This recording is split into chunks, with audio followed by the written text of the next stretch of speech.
So the federal government has announced new security measures at Canadian airports, and those measures will include full body scans in several locations. With more on the impact that this could have, I'm joined by the CBC's Alan Waterman in Vancouver. Alan, how will today's announcement affect Vancouver as it gets ready to host the Winter Olympics? That's the question they're waiting for here in Vancouver, because the 44 machines that the minister announced, we have no idea at this point. Vancouver Airport has no idea how many of those machines are going to end up here. But I can tell you that they're expecting a lot of people to go through here and possibly through those machines. About 250,000 people will be added to the population of Vancouver during the Olympics and Paralympics. And they expect the busiest day will be March 1st after the initial Olympics themselves, when everybody gets out of town. They expect about somewhere in the neighborhood of about 39,000 people to invade this airport trying to get out of this town. Of course, a lot of them, luckily, if they're in the Olympic family, athletes, officials, whatever, they may be pre-screened at the athletes' villages. Plus, they're building a separate small temporary terminal here just for the Olympic family. So the Olympic family won't be affected, but those other 30, 40, 50,000 spectators all looking to vacate the city all at once definitely will be going through either the scanners or the optional pat-down here in Vancouver. Carol? Well, certainly. You know, if anybody has the wrong-minded intentions, that would be quite the target. And with a lot of people around, it would be an attractive target, I'm sure. Alan Waterman in Vancouver, thank you so much. You're welcome. It might seem like an invasion of privacy to some people, but Canada's privacy czar actually approved the scanners last October. Now, joining me from Ottawa to explain that decision is Chantal Bernier, the Assistant Privacy Commissioner for Canada.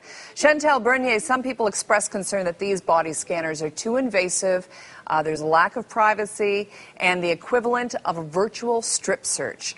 What's your reaction? Well, I think that we should indeed be very vigilant in relation to such technology. And I should make a nuance that we did not approve the implementation of the scanners. What we did was review a privacy impact assessment by CATSA on the possible rolling out of those machines.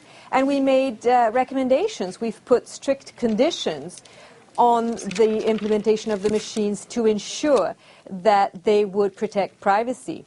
Yes, and that's the Canadian Airport Security Authority that you're talking about when you say yes. CAPSA. I want to make that clear to our audience. Now, well, so you reviewed this, and what did you see that you liked that didn't give you much concern about the privacy issue? I wouldn't use the word like at all. I think we would all agree that it's a very sad state of affair that we have reached to this point. However, we have challenged CATSA in relation to some essential criteria that must be met to ensure privacy. The first one is we've asked them to make the case for why this is necessary. And they did put to us the analysis that they had done on the basis of intelligence that led them to conclusion that there was indeed a threat of non-metallic explosives that could be detected by this technology.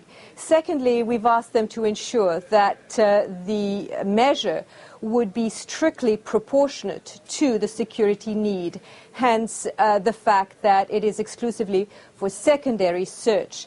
We've also asked them to assure us that it would be effective, and they did show to us how the machines can detect explosives that cannot be detected by metal detectors. And finally, we've asked them whether they would ensure that there could be a less invasive measure, and this is how the technology, as you know, is optional.